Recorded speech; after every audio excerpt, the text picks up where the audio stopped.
Is Gonzalo Lira a fraud, or is he telling the truth? We're going to talk about that this morning. Good morning, everybody. This is Trailer Trash Tim coming to you live on a Friday morning. It is storming like crazy outside. It's like 4 in the morning.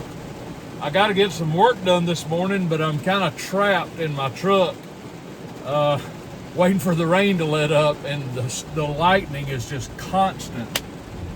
I don't know if you can hear the thunder, but it's just booming. It's like the second morning in the row this has happened. Welcome to the channel. Thank you for being here. Thank you again for all the comments, subscriptions to the channel, emails, buy me a coffee. Man, it's been fantastic hearing from people all over the world. I really appreciate it. This was really important for me to make this video, and I want to state first of all that it was never my intention to make my channel about Gonzalo Lira. That just happened. I talked about it one time, and it just kind of went crazy after that. And anytime I had something to say about it, I would post it. But it's not like I want to talk about Gonzalo Lira every day. My channel is more news driven, and I prefer talking about what's in the news, what's at the top of the news. But it's necessary for me to say something, I think, that needs to be said. I've had several commenters, if you'll pardon me for a minute, I need a sip of coffee. I've had several commenters over the last few days tell me that I need to listen to Scott Ritter. Now, if you don't know who Scott Ritter is he's a Marine, or former Marine, who was also a weapons inspector. And he served as a weapons inspector way back in the first Gulf War when Papa Bush was in office. And that was in, no, I'm sorry, I'm wrong about that. Bush Jr. in the Iraq War, not the first Gulf War. And I remember him very well from then. And I have to do a little bit of background, because back in the early 2000s, when George W. Bush was president, and America got attacked on 9/11, and we responded by invading Iraq. I was a full-blown neocon. I have not always had the state of mind and philosophy that I have now. Back then, I believed everything that the government told me. I was gullible, I was a sucker. And we had been told by our government that Saddam Hussein was developing weapons of mass destruction, and that they were part of this axis of evil, Bush called them. And Bush said that what we had to do as Americans was go to another country and attack another country before they had a chance to come over here and attack us. And I believed that. I bought it. It sounded reasonable to me. It was all nonsense, but I believed it, like a lot of other Americans believe. There's a lot more I could say about that, but let me not get bogged down. But that is when I first heard about Scott Ritter, because you may remember that we had weapons inspectors going into, UN weapons inspectors going into Iraq to verify whether or not they had, man, it's lightning, to verify whether they had all these WMD. And Scott Ritter was maybe the lone American, I don't know, who said there are none. It turned out he was right. At the time, I didn't think much of him, because he wasn't towing the company line. He was saying something completely opposite of what the Bush administration was saying. So I didn't believe him. I dismissed him, as did a lot of people. Well, I'm not dismissing him now, because he was found out to be right. And since that time, and since my own philosophical change, I'm no longer a neocon. I had my mind and my philosophy changed by a man by the name of Ron Paul. God bless him. And Ron Paul kind of won me over to a non-governmental intervention way of thinking, more of a libertarian way of thinking. I'm not really a libertarian, but there's a lot of redeeming value in a lot of the things that Ron Paul said, particularly regarding war and economics. So I became a fan of Scott Ritter, and I believed what he said because I knew that we'd been lied to by our government. Surprise, surprise. So that brings us full circle to today, when we have Gonzalo Lira telling us one thing about his situation, and we have Scott Ritter telling us something completely different. I'm not going to get into all the Gonzalo Lira situation because I've covered it so much, and if you watch me regularly, you know what's happening with him. So I watched several videos yesterday with Scott Ritter, who completely disputes Gonzalo's story. Gonzalo is apparently, if you believe his narrative, is apparently in a prison in Ukraine. And Scott Ritter says he's an SBU agent, secret police. Scott Ritter says none of his story is believable. Now let me just cut to the chase and tell you the bottom line.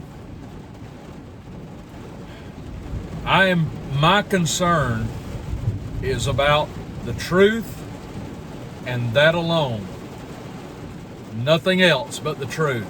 I will never on this channel tell you something that I know to be an untruth, to be a lie. I'll never do that. If it's false, I'm not going to present it as truth. And if I say something is true and I find out later it's not, I'll tell you. I'm not concerned about saving face. If I've said something wrong, I'll tell you, hey, I was wrong. Now the bottom line again is I'm just a guy in Alabama. I'm not a CIA asset. I'm not a SBU asset. I'm only an asset, hopefully, to my subscribers. But, you know, I don't have any big connections or anything like that. I am as advertised. I'm just a dude in Alabama. A guy who lives in the country, out in the sticks, who's giving you my observations on the world. And here is, again, the bottom line. What's really happening with Gonzalo Lira? The fact of the matter is, I don't know. I can't know. All I know is what I've heard from Gonzalo on YouTube. How do I know Scott Ritter is telling the truth? I don't know. All I can do is listen and try and discern whether what he's saying is factual or not. What I do know is their stories are completely opposite. And it's up to us to look at the facts as far as we know them and decide who is telling the truth. Now, I hope we haven't been duped, but somebody's duping us, because they both can't be right. I have no reason not to believe Scott Ritter, but I have no reason to not believe Gonzalo Lira. So this is where we are. So we got to figure out where we go from here. Now, there's a bigger issue in play, and this is what I was talking about yesterday, and that is, what I do know is the American government lies to us, particularly this administration, but it goes to all administrations of recent memory. I know they lie to us. So if we have an American who is in trouble overseas, I wouldn't expect them to be able to get any help, and that is what is of primary concern to me. And my concern about Gonzalo Lira was and is that he is an American citizen, that we know. And our government isn't doing anything. You can't believe the lightning. I apologize, but it's just sheets of lightning. I'm sorry. And our government is apparently doing nothing to get him out of the prison where he apparently is. That's the bigger issue for me, is the protection, a nation's protections of its citizens that are in trouble in foreign lands. Now, as to what is the truth about Gonzalo, again, I don't know. Is Scott Ritter telling the truth? I don't know. I will tell you that Scott Ritter makes some really good points. He is believable, and I know that he has been found to be a truth teller before vis-a-vis WMD, weapons of mass destruction. Now, I don't like being lied to, and that's one reason I would not lie to you. And I have no reason to deceive anyone. I'm not going to say something wildly fantastic and false just for the sake of a few views. I'm not going to do it. I will always tell you the truth as far as I know it, and I will never knowingly lie to you, ever, ever. I'm always going to give you my take on the news, and I'll tell you what I believe is going on. I'm an honest man. I'm not a liar. I am as advertised. I really am Trailer Trash Tim. I really live in a trailer. I'm trying to hitch up trailer number 3 right now if it'll ever stop raining so I can get some work done. But the truth to me is everything. Everything. So what do we need to do going forward with regard to Gonzalo Lira? Well, we need to pray for him. We need to pray that the truth comes out. We need to pray that if he really is in trouble, that he gets set free by his government. That's what we need to do. Other than that, there's just not a whole lot of information forthcoming about him. And I will tell you this. If it turns out that he has scammed us, I'm going to be one pissed off redneck. And you're going to hear about that, believe me. But right now, I just don't know. So we're doing the best we can to find out all that we can about what the truth is. And if it turns out that he's lying, then God bless Scott Ritter. That'll be at least twice he's been right about something. Thank all of you for watching this. I hope what I'm saying makes sense. I hope it'll quit raining. Hey, give me your comments down below. What do you think about all this? If you would, please like this YouTube video. Give me a big thumbs up on it. If you haven't subscribed to the channel, please subscribe. I would appreciate that. If you want to, if you find my content helpful and valuable to you, you can buy me a coffee. The link is down below. Thank you again, everyone, for watching. Share this, if you will, with your friends and family and on your social media. I would appreciate that. Have a fantastic Friday. I hope it's drier where you are. This is Trailer Trash Tim. I will talk to you all tomorrow. Have a great day. Bye-bye now.